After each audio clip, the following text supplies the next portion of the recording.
এই দুনিয়ার মধ্যে, এই পৃথিবীর জমিনের মধ্যে কোন নবী রাসূল দুনিয়ার মধ্যে আগমন করার পূর্বে কোন সমালোচনা ছিল না, কোন গীবত ছিল না। কিন্তু দুনিয়ার মধ্যে দুইজন নবী আসার পূর্বে মানুষের সমালোচনা শুরু হইয়া গিয়েছে। হুজুর দুইজন নবীকে, একজন হলো মূসা কালিমুল্লাহ, সুবহানাল্লাহ, না আরেকজন হইল মিল্লাত আবিকুম ইব্রাহিম হুয়া সাম্মাকুমুল মুসলিমিন, মুসলমানদের জাতির পিতার নাম কি? এই পৃথিবীর মধ্যে চারজন রাজত্ব বাদশা ছিলেন। এই পৃথিবীটা চারজনে রাষ্ট্র হিসাবে পরিচালনা করলেন।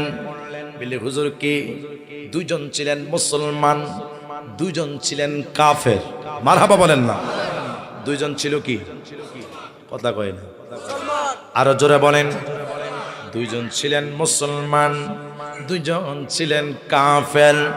আমার ভাইয়েরা, কাফেরদের মধ্যে নমরুদ ছিলেন এমন কত বড় নিষ্ঠুর বেয়াদব, যিনি আনা রব্বুকুমুল আ'লা, আমি হলাম বড় খোদা, যিনি খোদা দাবি করলেন। নাউজুবিল্লাহ কইতেন না? ওই নমরুদ যখন এই পৃথিবী রাষ্ট্র পরিচালনা করেছেন, হাই হাই তার দরবারে রাজার উজির নাজের সমস্ত মানুষ বসে আছে। হঠাৎ করে মিটিং যখন শেষ হইল, রাতের আধারে যিনি আনা রব্বুকুমুল আ'লা, আমি হলাম বড় খোদা, ওই নমরুদ যখন রাতের আধারে যখন ঘুমাইতে গেলেন, হঠাৎ করে ঘুমের মধ্যে স্বপ্নে দেখে একটা ছোট বাচ্চা নমরুদের মাথার মধ্যে বাড়ি দিয়েছে। বাড়ি দেওয়ার পরে নমরুদের মাথার মজকগুলা জমিনের মধ্যে পড়ে গিয়েছে। ওই নমরুদ যখন ঘুমের ঘরের মধ্যে স্বপ্নে দেখলেন বাজান, এই যুবকটা ছোট বাচ্চা নমরুদের মাথার মধ্যে লালকে দিয়ে যখন একটা বাড়ি মারলেন, মজকগুলা জমিনের মধ্যে পড়ে গিয়েছে। নমরুদা যখন ঘুম শেষ হয়ে গেল, তার মনের মধ্যে হেজিটেশন শুরু হইয়া গেল, আমি কি স্বপ্নে দেখলাম? আমি তো একজন বাদশাহ। হাই হাই, এবার সমস্ত মানুষদেরকে নমরুদে ডাকলেন, আগামীকাল আমার হাই হাই দরবারের মধ্যে তোমরা চলে আসবে। এবার সমস্ত উজির নাজির তার ভক্তরা যখন দরবারে আসছেন, আসার পরে তার রাজত্বর দরবারে যখন উপস্থিত হলেন, এবার নমরুদা সবার কাছে জানতে চেয়েছেন যে আমি গতকালকে, আমি তোমাদের খোদা, গতকালকে একটা স্বপ্নে দেখেছি। খোদা আপনি কি স্বপ্নে দেখেছেন? তো আমি স্বপ্ন দেখলাম একটা ছোট বাচ্চা আমার মাথার মধ্যে বাড়ি মেরেছে। বাড়ি মারার পরে আমার মাথার মগজগুলা জমিনের মধ্যে পড়ে গিয়েছে। না, শিক্ষিত বড় বড় পণ্ডিত সেই জায়গার মধ্যে বাজান বসেছিলেন, একটা মানুষ স্বপ্নের তাবিজ দিতে পারলো না। হঠাৎ করে পিছন থেকে একজন বৃদ্ধ মানুষ ডান হাত তোলে বলে, ও নমরুদ, আমি বলতে পারবো আপনার স্বপ্নের তাবিজ। হাই হাই রে, সমস্ত মানুষ বলল নমরুদ বড় খোদা, ও বড় খোদা। আর মুরব্বী বলল বড় খোদা বলে নাই, তিনি বলছে ও নমরুদ, আপনার স্বপ্নের তাবিরটা আমি বলতে পারবো। তিনি যদি নমরুদের সামনে বসে তারপর আল্লাহকে বিশ্বাস করতেন, সুবহানাল্লাহ না, নমরুদে কখনো তিনি খোদা মানতেন না, সুবহানাল্লাহ কইতেন না। আপনারা সকলে জবান খুলে বলেন, অন্তরের মালিক কে? এই হুজুরের ভিতরে কি আছে আমি জানিনি। ইন্নাল্লাহা আলিমুম বিজাতিস সুদূর, সুবহানাল্লাহ কন্না। অন্তরে খবর জানি আমার আল্লাহ। মাহফিল শেষ করে কেউ বাসায় গিয়ে ঘুমাবেন, আবার কোন মানুষ যুবক যারা আছে ফেসবুকে ঢুকবে, ফেসবুক টিপবে, কানের মধ্যে হেডফোন লাগাইয়া অনেকে গানও শুনবে। মা কথা কয় না। জিজ্ঞেস করলাম গান শোনেন কেন? গান যদি রাতের বেলা না শুনি ঘুমটা মজা হয় না। নাউজুবিল্লাহ কইতেন না। অনেক পর্দানি সিনেমা বোনেরা মাগো, অনেক মহিলারা আছে রাতের আধারে হেডফোন লাগাইয়া সোনা বন্ধুর গান শুনেন। মা, দুনিয়ার মধ্যে বাসবিনারে কতদিন গোমা এই সোনা বন্ধুর গানটা না শুনিয়া আরিফুল ইসলাম তাহিরের আলোচনা মুফতি গিয়াসউদ্দিন আত-তাহিরের হুজুরের আলোচনা। সুন্নি জামাতের যতগুলা সুন্নি আলেম আছেন সবার জবানের কথাগুলা যদি শুনেন, জিকিরে শুনেন, নাচ শুনেন, ফাতেমার জীবনে শুনেন, আসিয়ার জীবনে শুনেন, রহিমার জীবনে শুনেন, মরিয়ম আলাইহিস সালামের জীবনে শুনেন, এই জীবনীগুলা যদি আপনি শুনেন গো মা, এই আপনার স্বামীর সংসারটা সুন্দর হবে গো মা। না না না, আজকে আমার দেশের মহিলারা ফাতেমার জীবনে শুনতে চায় না, আসিয়ার জীবনে শুনতে চায় না, শুধু সোনা বন্ধুর গানের জন্য পাগল গো মা। আর যদি নবীর রাসালাতের আলোচনা শোনার পরে ওই রাতে যদি আপনার মৃত্যু হয়, ও পানের মা, ওই রাত্রে যদি আপনার মৃত্যুটা হইয়া যায়, আল্লাহর শপথের কসম, আমার নবীর মোহাব্বতে 30 বছর হায়াত পেয়েছেন, 40 বছর হায়াত পেয়েছেন। আপনারা বলেন একটা সওয়াবের খাতিরে 40 বছরের গুনাহ আমার আল্লাহ মাফ করে আপনাকে জান্নাত দিতে পারে কি পারে না? মা বোনদের কি ফাতেমার জীবনী কিনে দিবেন? মরিয়ম আলাইহিস সালামের, এই যে আপনারা দোকানে হুজুর সোনাবোট কিনে, আরে বেটা সোনাবোট না কিনে একটা মরিয়মের জীবনী কিনে, মরিয়ম আলাইহিস সালামের একটা বই, জীবনী একটা বই কিনো, এটা উপকারে আসবে বলে হুজুর কি আপনার স্ত্রীকে হাদিয়া দিবেন। মরিয়ম আলাইহিস সালামের জীবন কত সুন্দর ছিল, দেখো এটাতে পড়ো। অনেক মহিলারা স্বামীকে ইজ্জত করতে জানে না, ঠিক না? স্বামীকে তুই তারকা বলে গালি দেয়। স্বামীর যদি টাকা থাকে স্ত্রী কত খুশি আনন্দ, স্বামীর যদি টাকা না থাকে মহিলাদের মনটা বেজার, পাশে দিয়ে ঘুমাইতে পারবে না, লাত্তি দিয়ে ফেলাই দিব, খানা নাই বেলেট করে। আপনি বিয়ে করছেন? কয়খান করছেন? ঈদে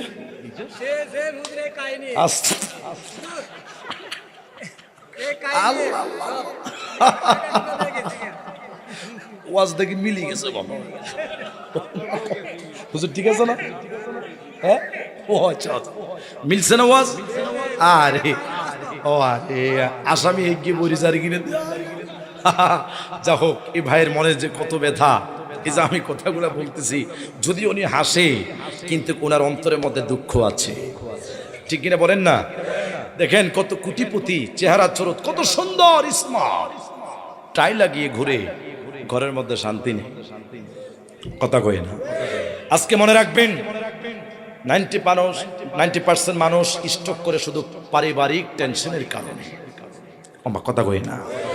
মানুষ হঠাৎ করে স্ট্রোক করে শুধু পারিবারিক এই সব ঝামেলার কারণে, স্ত্রীর অত্যাচারী সহ্য করতে পারে না, কথা কোন ঠিক না? এই জন্য অনেক স্বামীরা স্ট্রোক করে। মা, হাদিসের মধ্যে আসছে স্বামীর যদি রুজি রোজগার না থাকে, স্ত্রী যদি আল্লাহ বলা হয়, আবেদা তাহরা হয়, 5 ওয়াক্ত নামাজ যে স্ত্রী আদায় করে, আল্লাহ পাক স্বামীর রিজিক দ্বিগুণ বাড়িয়ে দেয়। আর একটু জোরে বলুন না সুবহানাল্লাহ। আর তোমাদের কি বলছে, ওয়া করোনা ফি বুয়ুতিকুন্না ওয়ালা তাবাররুজনা তাবাররুজাল জাহিলিয়াতিল উলা। আল্লাহ পাক আপনাদের জন্য পর্দাটা ফরজ করেছেন, আইয়ামে জাহিলিয়াতের যুগের মতো বেহায়াপনা করিও না, তোমরা পর্দার ভিতরে থাকো। আমার মা বোনেরা, আজকের মাহফিল সার্থক হবে। আরিফুল ইসলাম তাহিরি যতটুকুন কথা বলছি, স্বামীর টাকা নাই, স্বামীর পছন্দ হয় না, গালে গোস্ত নাই, সেই জন্য কি আপনার পছন্দ হয় নাই? না না না, অন্য একটা স্বাস্থ্যবাইকে আপনি পছন্দ করেছেন, পরকিয়া করে চলে গেছেন, কিন্তু ওই শান্তি, ওই বড় মোহাব্বতের আশা নিয়ে গিয়েছেন, স্বামীর মনে কষ্ট দিয়ে ওখানে শান্তির জন্য গিয়েছেন। আল্লাহ কয় এই শান্তির মাপকাঠি তো আমি খোদার হাতে। আরে কথা কয় না, বলুন শান্তি দেওয়ার মালিককে, একটু জবান খুলে বলুন শান্তি দেওয়ার মালিককে। তো শান্তি যদি আল্লাহ দেন, হেই বেড়ি দিয়ে ওই ফোলার কাছে গেছে শান্তির জন্য, কথা কয় না? আল্লাহ কো শান্তির মালিক আমি, আর ফোলা গেছে হেই ফোলার কাছে গেছে মাইয়া ফোয়া শান্তি। আরে আল্লাহ কো না, ওমা করো ওমা কর আল্লাহু আল্লাহু খায়রুল মাকিরিন, তুই যে বক্রবাজ আমি আল্লাহ জানি। আর কথা কোন ঠিক না? আচ্ছা, আমরা যে বক্রবাজি করি আল্লাহ জানেনি? কথা করে আল্লাহ কি জানে? আল্লাহ তো সেটা প্রমাণ করে দিয়েছেন। এই জন্য আপনাদেরকে আমি বলবো, পর্দারেশীল মা বোনেরা, স্বামীকে মহাব্বত করবেন, ভালোবাসবেন, স্বামীর জন্য দোয়া করবেন, স্বামীর জন্য সব সময় নামাজ পড়ে দোয়া করবেন। আল্লাহ স্বামীর রিজিকের মধ্যে বরকত দাও, আল্লাহ স্বামীর হায়াতের মধ্যে বরকত দাও। এই স্ত্রী যদি এমন আবেদা তহেরা স্ত্রী যদি আপনার খুশনসিবে হয়, আপনার দুনিয়া সুন্দর, ঘরে সুন্দর সন্তান হবে, ভালো নামাজি, আপনার ঘরের মধ্যে আল্লাহ পাকের খাস রহমত হবে। কথা বলুন ঠিক কিনা? আর যে ঘরের মধ্যে মহিলারা ফজরের নামাজ পড়ে না, দিনের 8টা বাজে ঘুম থেকে উঠে শাশুড়ি কয় আপনি কি নাস্তা তৈরি করছেন? ওমা কথা কোন ঠিক কিনা? নাস্তা কি তৈরি করছেন? আবার এমন কিছু মহিলা আছে স্বামীকে সালাম দেয় না, কিন্তু কাপড়ের দোয়ানে ডার্লিং রে দেখে আসসালামু আলাইকুম কেমন আছেন, ওমা কথা কয় না। তো তুমি যে স্বামীর সালাম না দিয়া বেডি, তুই ওই কাপড়ের দোয়ান নন্না সন্ন্যানে আসসালামু আলাইকুম ভাই ভালো আছেন, কত মহাব্বতের সালাম দিয়া, মানে তোর থেকে মাংনা লইতো দোয়ানদারে আল্লাহরে বাঁচাইছে, এরকম কাস্টমার যে আল্লাহ আমারে মিলাই দিছে, আসসালামু আলাইকুম আল্লাহ কত একদম দ্বিগুণ বাড়াই দিছে। আমার কথা কোন ঠিক কিনা? এই কাপড় দোয়ানকে সুযোগ একটা পাইছি, যেহেতু মহাব্বতের মিষ্টি মিষ্টি কথা। আর কিছু কিছু মাইয়া ফোয়া আছে দেখবেন, ছেলেকে মিষ্টি যদি কথা শুনে, আর আমাকে পুরুষও কিছু খাইচ্ছত খারাপ, মাইয়াওয়ালার যদি মিষ্টি মিষ্টি কথা শুনি, ইরে কিতা যে কইতাম কে, আমার কথা কোন ঠিক কিনা? ঘরের মধ্যে সুন্দরী বউ ফালাইয়া বেড়া, তোরা ওই বাটফার ফরকিয়া মহিলাদের জন্য পাগল হস। আজকের পর থেকে আপনাদেরকে অনুরোধ করব, এই সমস্ত কাজ থেকে বিরত থাকবেন। হেদায়েতের মালিককে আর একটু জবান খুলে বলেন। অনেক মনে কথা বলে বলছে, আপনি কি রাগ করেছেন, গোসা করেছেন? আল্লাহ পাক আমাদের সকলকে সহি বুঝ দান করুন। আর কি 10টা মিনিট একটু সময় দিবেন না আমাকে? 10 মিনিট কথা বলে মিলাদকে আমি ইনশাআল্লাহ জিকিরের মাধ্যমে লাস্টে একটা ফাটা জিকির হইব। ওমা কথা কোন ঠিক না? আল্লাহ পাক আমাদের সকলের হায়াতের মধ্যে বরকত দান করুক। হুজুর, এখনকার সমাজের মানুষ আলেমদেরকে ভালোবাসে না। নবী বলছেন সাইয়াতি আলান নাস জামানুন, এমন একটা জামানা আসবে ওয়ায়াফিরুনান নাস মিনাল উলামা ওয়াল ফুকাহা, মানুষ যখন আলেমের কথা ভালো লাগবে না, মাহফিল থেকে দূরে চলে যাবে, আল্লাহ পাক তখন গজব নাজিল করবে, গজব নাজিল করবে। দেখেন আজকে সমাজের মানুষ আলেমদের তাফসীর শুনতে চায় না, আজকে মানুষের বিধি বিধি কাজ থেকে পছন্দ করে। আপনাদেরকে আমার অনুরোধ করবেন, আলেমদেরকে ভালোবাসবেন।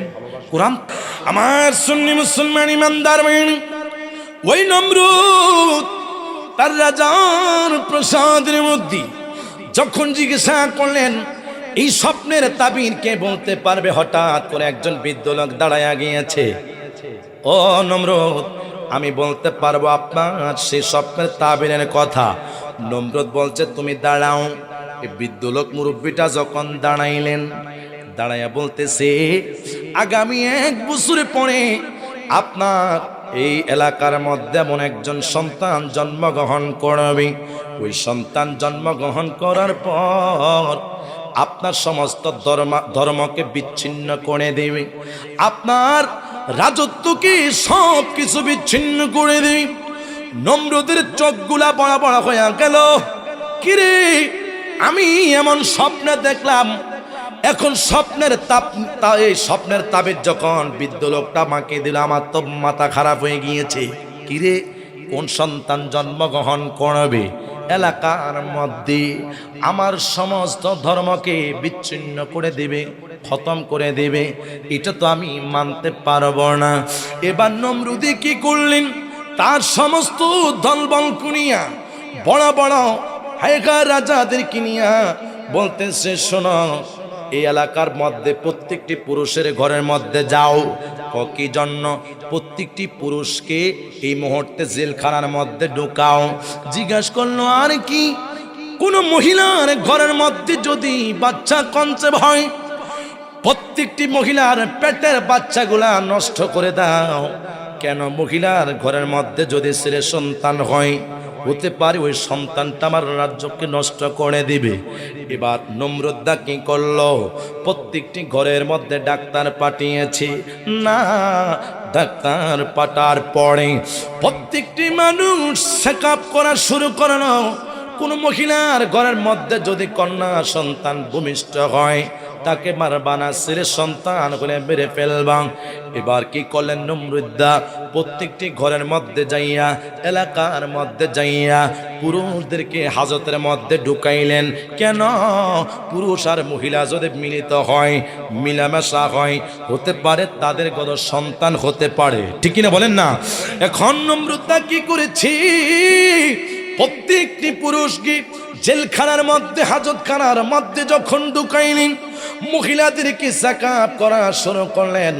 আমার সুন্নি মুসলমান ইমানদার ভাইরা, এবার যাইতে যাইতে ইব্রাহিম আলাইহিস সালামের বাবা, অনেকে বলে আজর, অনেকে বলে তারেক, ইব্রাহিম আলাইহিস সালামের বাবা যখন জেলখানার মধ্যে ঢুকাইলেন, তিনি একজন পুলিশ, একজন পারাদারের সাথে তার একটা ভালো সম্পর্ক হয়ে গেল। ভালো সম্পর্ক হওয়ার পরে তিনি দারোয়ানকে জিজ্ঞাসা করলো, ও ভাই, আমি তোমার কাছে 1 ঘন্টার সময় চেয়ে নিলাম, কোথায় যাবেন?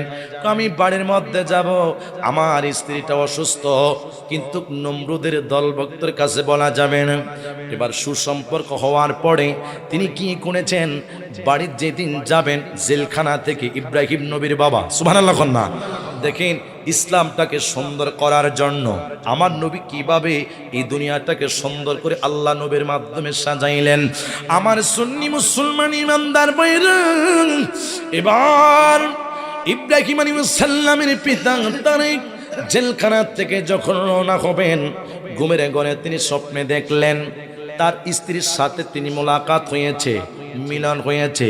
হঠাৎ করে পরের দিন তিনি যখন বাড়ির মধ্যে গেলেন, বাড়ির মধ্যে যাইয়া স্ত্রী স্বামীকে দেখার পরে আশ্চর্য হয়ে গেলেন, ও আমার স্বামী, আপনি মুহূর্তে কোত্থেকে আসলেন? জেলখানার মধ্যে না? হাই হাই, নমরুদ বাহিনী সবাইকে জেলের মধ্যে ঢুকাইলেন না। আমার সুন্নি মুসলমান ইমানদার ভাইরা, বলতেছে পানির স্ত্রী, শুনো, গতকালকে রাতের মধ্যে আমি স্বপ্নে দেখলাম আমি তোমার সাথে মিলিত হয়েছে, এবার মেলামেশা হয়েছে। তিনি আবার ইব্রাহিম আলাইহিস সালামের পিতা তারেক জেলখানার মধ্যে যখন ঢুকে গেলেন, আমার সুন্নি মুসলমান ইমানদার ভাইয়েরা, আমার প্রিয় ভাইয়েরা, এবার ইব্রাহিম আলাইহিস সালাম তার মায়ের পেটের মধ্যে যখন কনসেপ্ট হয়ে গেল, আইরে নমরুদ্দা নাই দেখতে সমস্ত মানুষকে যাচাই বাছাই শুরু করলো। 1 মাস, 2 মাস, 3 মাস, 4, 5, 6, 7, 8, 9 মাস যখন গণিয়ে আসলো, নবীদের একটা মুজিজা হলো। নবীরা যখন মায়ের পেটের মধ্যে যখন থাকতেন, আমার দেশের মা বোনদের পেটটা বড় হয়ে যায়। আরিফুল ইসলাম তাহিরি যখন মায়ের পেটের মধ্যে ছিলাম, আমারও মায়ের পেটটা বড় হয়ে গিয়েছে। না না না, নবীদের মায়ের মজা হলো, তাদের মায়ের পেটটা বড় হইতেন না। এবার ইব্রাহিম নবী তার মায়ের পেটের মধ্যে পেটটা উঁচু হয় না, পেটটা বড় হয় না। এবার কি করলেন ইব্রাহিম নবীর বাবা? তো জেলখানার মধ্যে, ওই মা কি করলো না, আমার তো 9 মাস হতে চলেছি, একবার ঘনিয়ে আসলো সময়, দুনিয়ার মধ্যে বাচ্চা দুনিয়ার মধ্যে আগমন করবে। এবার ইব্রাহিম নবীর মা একটা বন জঙ্গলে চলে গেলেন, পাহাড়ের মধ্যে। না, যেই জায়গার মধ্যে আলো নাই, যেই জায়গার মধ্যে আলো বাতাস কিছু নাই, লাইট নাই, অন্ধকার, ওই পাহাড়ের মধ্যে যাইয়া একটা গর্ত খুঁজলেন। ইব্রাহিম নবীকে পেটের মধ্যে লইয়া দরদি মা ওই গর্তের মধ্যে ঢুকলেন। ঢুকার পরে এই গর্তের মুখের মধ্যে একটা পাথর দিয়ে সুন্দর করে ওই পাথরটা দিয়া মুখের মধ্যে যখন পাথরটা দিলেন, বেঈমান মুনাফিকরা কখনো খুঁজে পাবে না ইব্রাহিম আলাইহিস সালামের আম্মা। এবার গর্তের মধ্যে যখন ঢুকলেন, ঢুকার পরে আমার ভাইয়েরা, দুনিয়া থেকে মায়ের পেট থেকে ইব্রাহিম আলাইহিস সালাম আগমন করেছে। সুবহানাল্লাহ না, ইব্রাহিম আলাইহিস সালাম দুনিয়ার মধ্যে আগমন করেছে। ওই বানের মা আমার কেমন গো মা গো, ইব্রাহিম নবীর মায়ের দিকে তাকাও। ইব্রাহিম আলাইহিস সালাম জন্মগ্রহণ করেছে, মা এবার টেনশনে পড়ে গিয়েছে। কিরে, ওই যে নমরুদ্দা, হায় হায়, ধর্মের মধ্যে চুনকানি লাগাবি। হাই নমরুদের সৈন্য বাহিনীরা খুঁজতেছে যে মহিলার পেট থেকে সন্তান আসবে, তাকে কতল করে দিতে হবে, তাকে মেরে ফেলতে হবে, না তাকে দুনিয়া থেকে বিদায় করে দিতে হবে। আমার সন্তানটাকে আমি কোথায় রাখবো, আমার সন্তানকে আমি কোথায় নিব? এইভাবে যাইতে যাইতে যাইতে আমার সুন্নি মুসলমান ইমানদার ভাইয়ের ইব্রাহিম আলাইহিস সালামের মা সন্তান কি দুধ যখন খাওয়ানো শুরু করলেন, ইব্রাহিম আলাইহিস সালাম কি ওই গর্তের মধ্যে রেখে তিনি আবার বাড়িতে ঘরের মধ্যে হুজরা শরীফে যাইতেন না? আমি যদি আমার হুজরার মধ্যে যদি আমি না থাকি, ওই বেঈমান মুনাফিকরা বলবে হাই হাই আজরের তারেকের স্ত্রী কোথায় গিয়েছে। এবার খোঁজার জন্য মানুষ আবার অপব্যাখ্যা দিবে, আমার সম্মান হানি করবে। এবার ইব্রাহিম আলাইহিস সালামকে ওই পাহাড়ের মধ্যে বন জঙ্গলের মধ্যে গর্তের ভিতরে শিশু ইব্রাহিম নবী কি হাই হাই গর্তের মধ্যে রেখে আবার মা সুন্দর করে পাথরটা এইভাবে মুখের মধ্যে দিয়ে দিতেন। মা যদিও বাড়ি যায়, মন হয়েছে সন্তানের কাছে। আমার সুন্নি মুসলমান ইমানদার ভাইয়েরা, এটা মা মা মা এই দুনিয়ার সমস্ত মানুষের মহাব্বত যদি এক পাল্লা রাখা হয়, জন্মদানী মার মহাব্বত যদি এক পাল্লা রাখা হয়, আমার মায়ের মতো মহাব্বত আর কেউ হবে না। ইরে আরিফুল ইসলাম তাহিরি এখনো যদি বাড়ির মধ্যে যাই, আমি বিল্ডিং এর ঘরের গেটের সামনে দাঁড়াইয়া কলিং বেল টিপ দিলে হাই হাই স্ত্রী ঘুম থেকে উঠে না, আমার মা সর্বপ্রথম দরজাটা খুলে দেয় না। আমি অনেক দিন পরীক্ষা করেছি, আমার ঘরের গেটের মধ্যে এখনো যাই নাই, কাছাকাছি যখন আমি চলে আসতাম আমার মা দেখতাম কিভাবে দরজাটা খুলে দাঁড়িয়ে আছে। আমি আরিফুল ইসলাম তাহিরি 3 ভাই ছিলাম, 2টা ভাই অন্ধকার কবরে চলে গিয়েছে। আমার সুন্নি মুসলমান ইমানদার ভাইয়ারা, সেই দিন থেকে মার চোখের পানি, মা প্রত্যেক দিন তাহাজ্জুদের নামাজ আদায় করে কান্না করত। জিজ্ঞাসা করলাম, মা ও মা তোমার চোখের মধ্যে কেন পানি? আমার বাবা বলতো তার মাথাটা খারাপ হয়ে গিয়েছে, তার জন্য ঘুম যাইতে পারি না।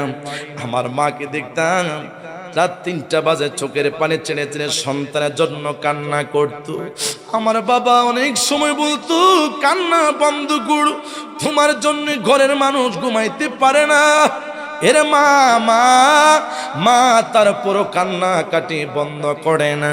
আমি জিজ্ঞাসা করলাম, মারে আমি জানি না আজকে মাপের মধ্যে কার যেন মা নাই, আমি জানি না কার যেন বাবা নাই রে। যারে দুনিয়ার মধ্যে মা নাই বাবা নাই, তার মতন ইতিম দুনিয়ার মধ্যে কেহ নাই। এর যুবক, এমন মা মরে গেলে আর কোনোদিন মা পাইবি না। হাইরে বাবা মরে গেলে আর কোনোদিনও মুহাব্বতের বাবা পাইবি না। যেই বাবা মাথার গাম পায়ে পেলে অনেক কষ্ট করেছে, যেই মা মানুষের কাজকর্ম করে তোমাকে লেখাপড়া করাইছে, আজকে সে মা অন্ধকার কবরে, আজকে সে বাবা অন্ধকার কবরে। আমার সুন্নি মুসলমান ইমানদার ভাইয়েরা, আমার মা কি আমি দেখেছি। মা আপনি কিভাবে জানলেন? সন্তানের ঘরে আসা পর্যন্ত আমি মায়ের চোখের মধ্যে কোনো ঘুম নাই, আমি মার চোখের মধ্যে কোনো ঘুম নাই। আমার ভাইয়েরা, এখনো আমি যদি মাহফিলের মধ্যে রওনা হই, যেদিন দেখি গলাটা কণ্ঠের মধ্যে একটু সমস্যা হয়, মাকে বলি, মা কণ্ঠনালের মধ্যে একটু চুমা দেন না। আমার মা সুন্দর করে কণ্ঠনালের মধ্যে চুমা দিয়ে দেয় না রে। মায়ের দোয়া এমন দোয়া, হায় আমার সুন্নি মুসলমান ইমানদার মায়ের মা বাবার দোয়া বুলেট চেয়েও অনেক কোটি গুণ দিগত্ব এমনভাবে শুদ্রতন্য হয়। আর মা বাবার বদদোয়া বিষাক্ত কালি সাপের চেয়েও মারাত্মক। কথা বলেন ঠিক কিনা? হুমা নারুকা হুমা জান্নাতুকা। আপনাদের কাছে আমি আরিফুল ইসলাম তাকে অনুরোধ করব, মা বাবার মনে কখনো কষ্ট দিবা না, মা বাবাকে কখনো ধমক দিয়ে কথা বলবা না। উফি ওয়ালা তানহারহুমা কোরআনের মধ্যে এসেছে, মা বাবাকে ধমক দিয়ে শব্দ করিও না। মা যদি শব্দ করে, আল্লাহ পাক সেটা বরদাস্ত মুখস্থ করতে পারে না। ইব্রাহিম নবীকে ছোট মানুষ গর্তের মধ্যে রেখে মা যখন চলে গিয়েছেন হুজরা ঘরের মধ্যে, যতবার যায় সন্তানের মায়া আবার পেরে পেরে আসে। যখন দুধ খাওয়ানোর সময় হয়, ইব্রাহিম নবীকে মা সুন্দর করে দুধ খাওয়ানোর জন্য ওই বন জঙ্গলে গর্তের ভিতরে চলে যান। এই দিক দিয়ে আইগাই নমরুদ দেবার তার ওই জায়গার মধ্যে বসে রাজত্বের মধ্যে বসে যারা গণক আছে আমার ভাইয়েরা বন্ধুরা বাবারা তাদেরকে জিজ্ঞাসা করছে খবরটা কি, কিরে কোনো সন্তান কি জন্মগ্রহণ করছে কিনা। একজন গণক গণকে হায় হায় করে বলতেছে, ও খোদা দেখতে পেয়েছি একজন ছেলের সন্তান জন্মগ্রহণ করেছে। এবার নমরুদ্দা যখন গণক থেকে শুনলেন একজন ছেলের সন্তান জন্মগ্রহণ করেছি, কিরে তোদেরকে না পাহারা দিতে বলেছি, তোদেরকে না দায়িত্ব দিয়েছিলাম, স্বামীদেরকে জেলখানার মধ্যে ঢুকাইলাম, সন্তান আবার কিভাবে জন্ম হইল। এবার নমরুদের পাগল পারা হয়ে গিয়েছে। এবার টোকানোর যাওয়ার শুনো করলো, কোথায় পায় না। ইব্রাহিম আলাইহিস সালাম বড় হইতে হইতে আমার আল্লাহ পাক এমন তাদেরকে রহমতের মুজিজা দান করলেন। ইব্রাহিম নবী একদিন যদি হয় এক মাসের মতো হায় হায় মানুষ একটা সন্তান জন্মগ্রহণ করলে এক বছর পর্যন্ত যতটুকু লম্বা হয়ে বয়স হইয়া যায়, ইব্রাহিম আলাইহিস সালামের একদিনের বয়স তেমনি হইয়া যায়। এইভাবে যাইতে যাইতে 15 মাস পর্যন্ত ইব্রাহিম আলাইহিস সালামকে গর্তের মধ্যে যখন রাখলেন, এবার বাহিরে করলেন, মা নিয়ে গেলেন। ছোট সন্তান যদি আমার ঘরের মধ্যে নিয়ে যায়, আমার সন্তানটাকে গলার মধ্যে চিপে মেরে ফেলবে। আপনারা সকলে জবান খুলে বলেন, নবীদেরকে হেফাজত করার মালিক কে? আর একটু জবান করে বলেন না কে? নবীদেরকে হেফাজতের মালিক আল্লাহ। আমার ভাইয়েরা বন্ধুরা আমার, এবার কি করলেন ইব্রাহিম আলাইহিস সালাম যখন বড় হইতে চলেছে, আমার সুন্নি মুসলমান ইমানদার ভাইয়েরা, এবার তিনি কি করলেন, হাঁটা শুরু করলেন। মা তো খুশি, আমার সন্তানটা বড় হয়ে গিয়েছে না। এবার নমরুদ্দার অনেক মানুষ দেখলেন, কিরে এই সন্তান জন্মগ্রহণ আবার কবে করেছে, সুবহানাল্লাহ কইতেন না। এবার ইব্রাহিম আলাইহিস সালাম বড় হতে হতে চলেছে, হঠাৎ করে আজর আমার ভাইয়ের বন্ধুরা বাবা তার চাচা মূর্তি পূজারে ছিলেন, অনেকগুলা মূর্তি ছিল। ইব্রাহিম আলাইহিস সালাম যখন মূর্তির সামনে গেলেন, জিজ্ঞেস করছে এগুলো কি? এগুলো মূর্তি। ও কি করবে? এগুলো আমাদের বড় খোদা। এবার ইব্রাহিম আলাইহিস সালাম বলে, বড় খোদা? ও হ্যাঁ। ইব্রাহিম নবী একটা কি করছে, হিকমত খাটাইলেন, কইরি আমার বড় খোদা হলো সূর্য, মারহাবা কন না। কিন্তু তিনি বিশ্বাস করলেন না। তিনি বলছে আমার বড় খোদা সূর্য। কি হঠাৎ করে দেখে আবার সূর্য আমার খোদাতে ডুববা যায়? খোদা তো ডুবে না, খোদা আবার এটা কিরম্মা খোদা? এটা হচ্ছে তার হিকমত, সুবহানাল্লাহ। না, নবীদেরকে আল্লাহ পাক হিকমত দিয়েছেন, ওয়া ইউযাক্কিহিম ওয়া ইউআল্লিমুহুমুল কিতাব ওয়াল হিকমা, সুবহানাল্লাহ। না আমার ভাইরা বন্ধুরা বাবা, ইব্রাহিম আলাইহিস সালাম হিকমত যখন খাটাইলেন, এবার আজর করলেন। আজর ডাক দিয়া কয়, ইব্রাহিম এগুলা হয়েছে আমাদের বড় খোদা, আমাদের বড় খোদা। ইব্রাহিম নবী বড় খোদা কি কথা বলতে পারেনি? ওমা এটা আবার কেমন বড় খোদা কথা বলতে পারে না? এটা আবার কেমন বড় খোদা? এটা দেখে দাঁড়ায় রয়েছে, এটাতে কথা বলে না। আল্লাহ পাক রব্বুল আলামিন বড় খোদা দিনকে রাত বানা, রাতকে দিন বানা। ওমা কথা কোন ঠিক না? যিনি বানা তিনি কে? একটু সকলে কথা বলুন, তিনি কে? আর জোরে বলুন না, তিনি কে? তা আমরা যদি আল্লাহ বলি, হিন্দুরা বলে ভগবান, কথা কয় না। আমরা যদি আল্লাহকে আল্লাহ বলি, হিন্দুরা কি বলে? ভগবান। তাহলে তারা বলে ভগবান, আমরা বলি আল্লাহ।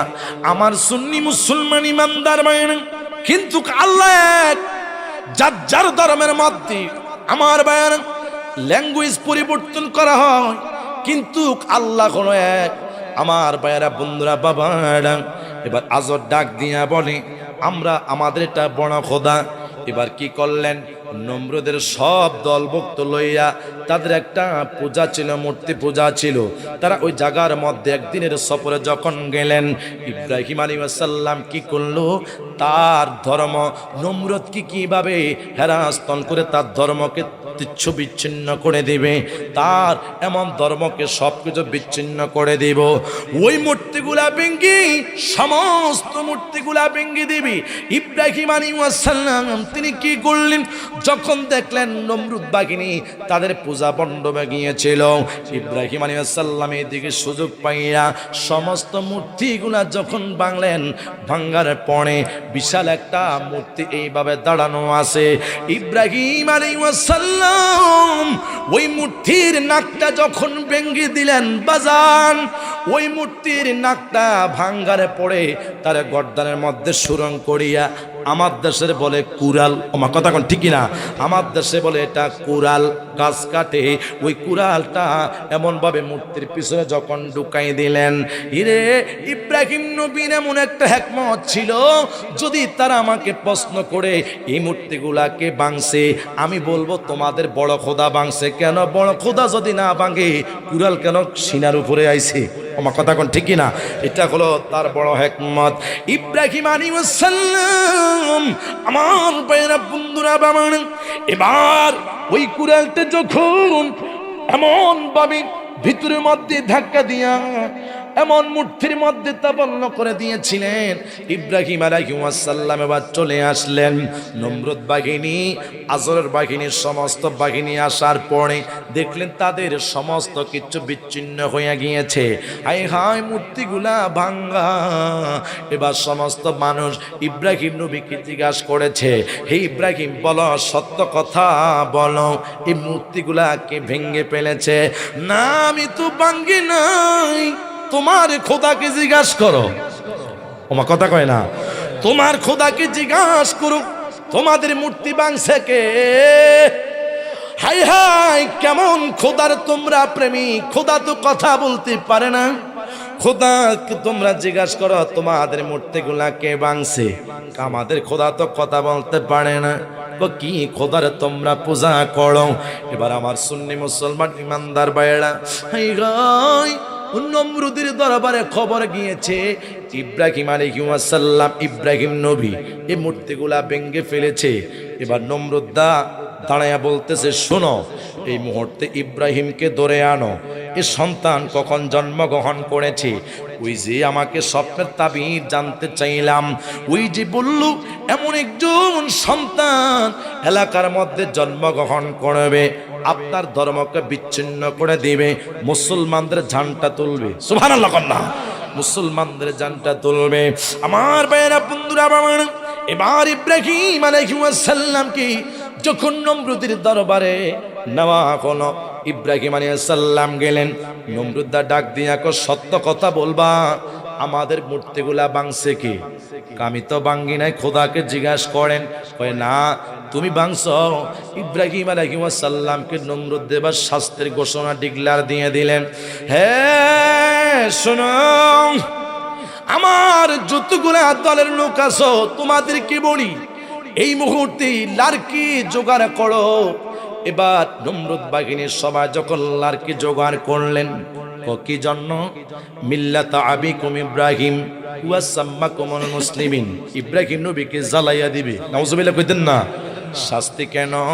দরবার মধ্যে চুন কালি লাগবে। হাই হাই তাদের সমস্ত কিছু মূর্তিগুলা ভেঙে ফেলেছে। আমার ভাইয়েরা 5 মিনিট কথা বলে আমি শেষ করে দিচ্ছি। আমার ভাইয়েরা বন্ধুরা বাবা, এবার লার্কি যখন জোগাড় করলেন, বিশাল করে একটা যখন থুপ দিলেন, সে জায়গার মধ্যে ইব্রাহিম নবীকে জ্বালানো হবে। ইব্রাহিম নবীকে জ্বালাবে প্রিপারেশন নিয়েছেন।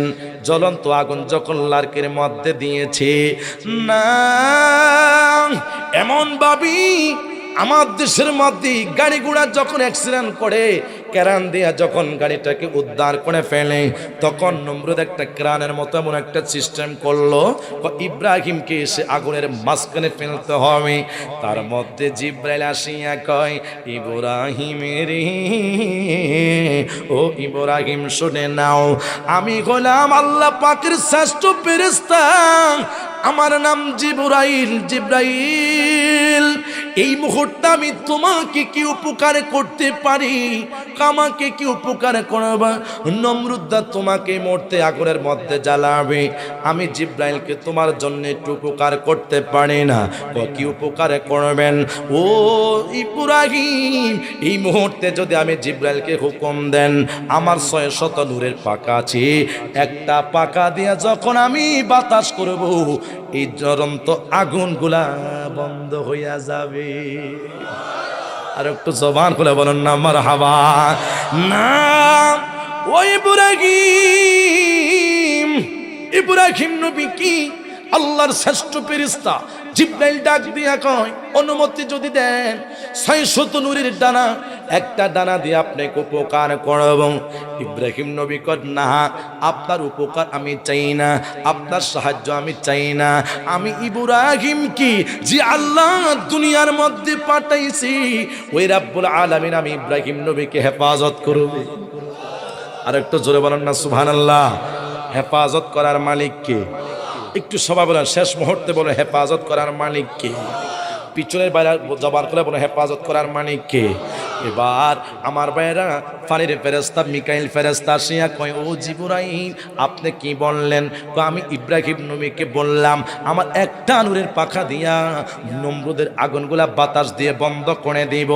আর ফানির ফেরেশতা মিকাইল ফেরেশতা ডাক দিয়া কই, ও ইব্রাহিম নবী আপনাকে আমি কি উপকার করতে পারি?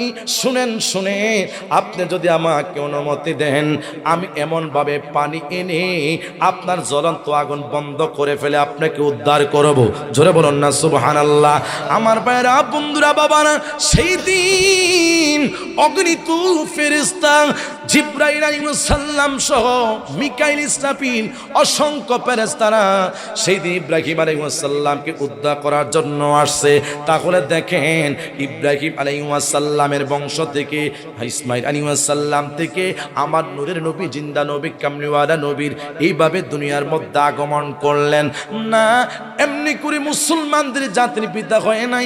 মিল্লাত আবিকুম ইব্রাহিম হুয়া সাম্মাকুমুল মুসলিমিন। মুসলমানদের জাতির পিতা ইব্রাহিম নবী এমনি হন নাই। প্রত্যেকটি নবীকে মুসা কালিমুল্লাহ এমনি কলিমুল্লাহ হয় নাই। আল্লাহর দরবারে পরীক্ষা দিয়েছেন, পরীক্ষা পাশ করেছেন, কলিমুল্লাহ হয়েছেন। ইব্রাহিম খলিলুল্লাহ। আমার সুন্নি মুসলমান ইমানদার ভাইরা এমনি খলিলুল্লাহ হয় নাই, অনেক পরীক্ষার পরে আল্লাহ লকব দিয়েছেন খলিলুল্লাহ। ইসমাইল জবিউল্লাহ এমনি জবিউল্লাহ হয় নাই, পরীক্ষা দিয়েছেন, পরীক্ষা পাশ করেছেন। আমার রব্বুল আলামিন প্রত্যেকটি নবীদেরকে এমন একটা লকব দিয়েছেন। কথা বলুন ঠিক কি না? কথা বললে অনেক, আমার ভাইরা অন্য সময় দেখা হলে কথা বলবো। তাহলে ইব্রাহিম আলাইহিস সালাম দুনিয়ার মধ্যে যখন আগমন করলেন নবী দ্বারা, আমার ভাইরা নমরুদের ধর্ম সবকিছু বিচ্ছিন্ন বন্ধ করে, সমস্ত কিছু বাদ দিয়া সমস্ত কিছু চুরমাচুর করে সেই দিন ইসলাম জিন্দা হতা হয়। হায় কারবালা কি বাদ মে ইসলাম জিন্দা হয়েছে। এই হাসান হুসাইনের রক্তের বিনিময় ইসলাম জিন্দা হয়েছে। আমার হুসরে পাক ইসলামের এবং আহলে বায়াতের কারণে। আমার সুন্নি মুসলমান ইমানদার ভাইরা, সেই দিন ইব্রাহিম আলাইহিস সালাম এমন যুবক সৈনিক নবী হইয়া নমরুদের এমন ভাবে দলভুক্তকে বিচ্ছিন্ন করে ইসলামের ঝান্ডা তুলে সেই দিন কালিমার দাওয়াত দেওয়া শুরু করেছে। জোরে বলুন না সুবহানাল্লাহ। তাহলে আপনারা সকলে জবান করে বলেন, ইব্রাহিম নবীর যদি এত পাওয়ার হয়, আমার নবীর পাওয়ার বেশি না কম? আর জোরে